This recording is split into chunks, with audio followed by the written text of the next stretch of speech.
What's going on, y'all? What's good? What's good? What's good? What's good?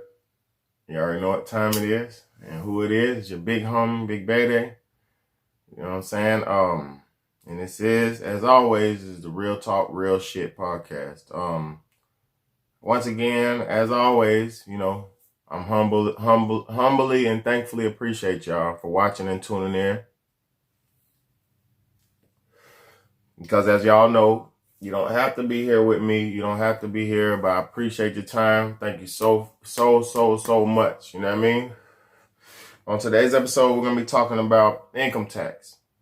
Income tax money. Okay? What you should do with your income tax money.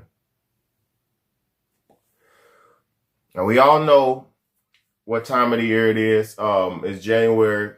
For if you don't know,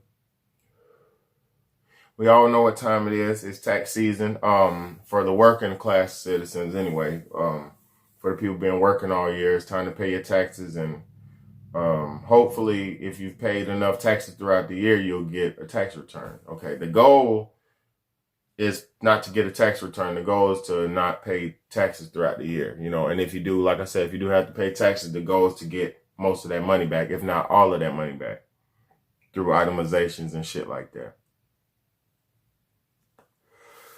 All right, so I want to be talking to y'all today a little bit about tax money. Okay, majority of Americans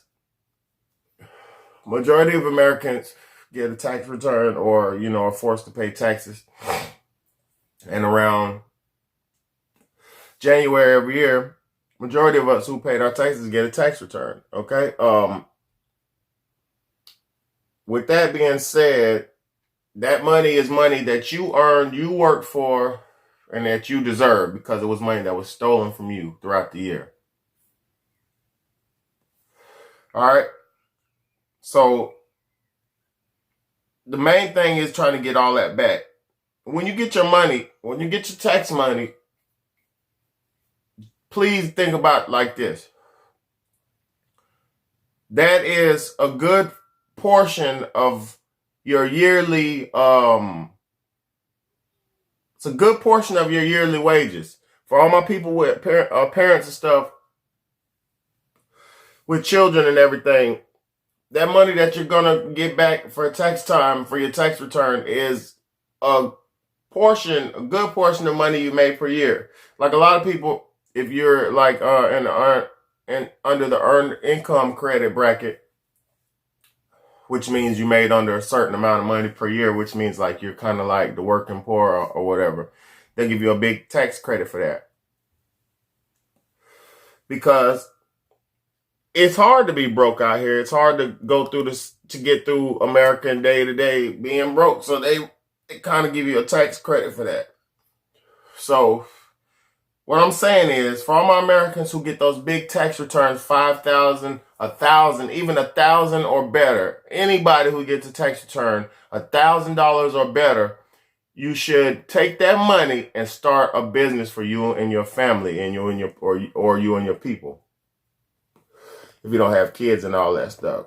You know what I mean? So take that money and use it wisely and make it work for you. There's so many different businesses and business ideas that I could give y'all that you can start up with your tax money. One great business idea, and anybody who starts this up, just shout me out for giving you the idea, One, it would be buying a vending machine.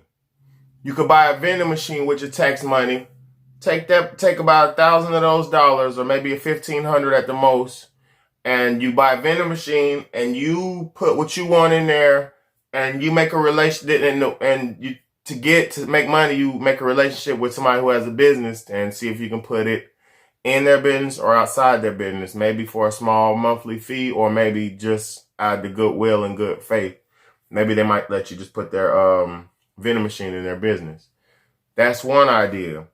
Two ideas. You could do a hot dog cart or a food cart. A low-end hot dog cart or food cart should only be like $3,000 to $4,000, $2,000 to $3,000 at the most, with tax, fees, licenses, and everything.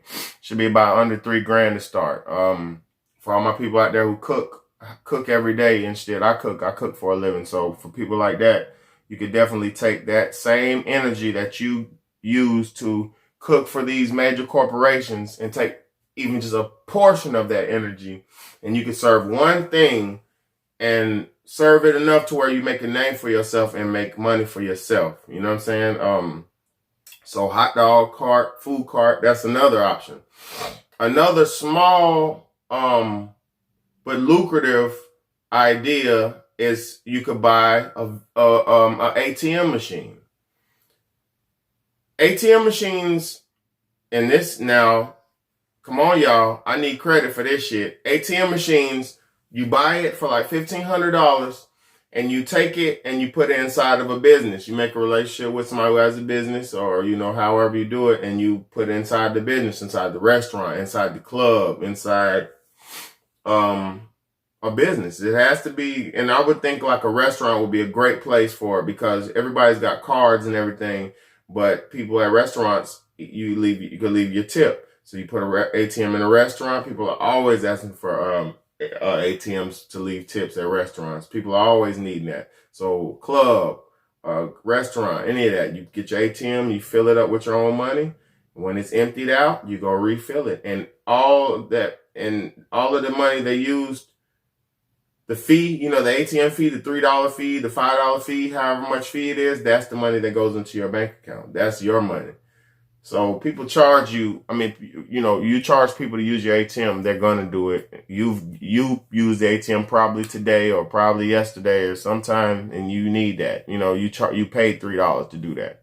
You paid $5 to do that. You know what I'm saying? So that is a humongous business investment. All right. Lemonade stand. The list goes on and on and on and on. You can start your own car wash. You can start your own cleaning service. The list goes on and on and on and on. Got to stand up and do something for yourself, man. Because if you realize that you're not going to be able to work for somebody, you're not going to always be able to clock in and clock out for somebody. And if and the only way your life is sustained is as long as you're working for somebody. So make your own job, man. Create your own future and your own destiny, man. This tax season, when you get your money, don't blow $1,000 on fucking shoes. Don't blow 2 bands on a grill. Don't spend $1,000 on drugs. If you spend over $1,000 on drugs, you're making a terrible investment. A terrible investment.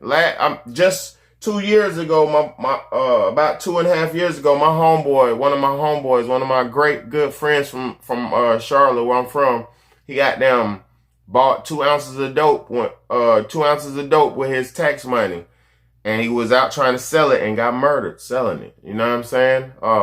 Got murdered for trying to sell it. So what I'm saying to y'all is, drugs is not the way. Boy, that 5G machine is fucking me up. They got it on. Anyway, yeah. Drugs is not the way. Dead investments is not the way. Cars is not the way. Only way you should buy a car is if you need you a car. A lot of times people buy cars. I see it every tax year. People buy a car and they have a car for 3 months and then they don't have no more car because they wasn't even ready to take on that responsibility. You know what I'm saying? Because the car is the second biggest investment you'll make in your life, second to buying a house. So don't rush into none of that. You know what I'm saying? It's your motherfucking boy Big Bad A, man. This tax season, I need y'all to think smart.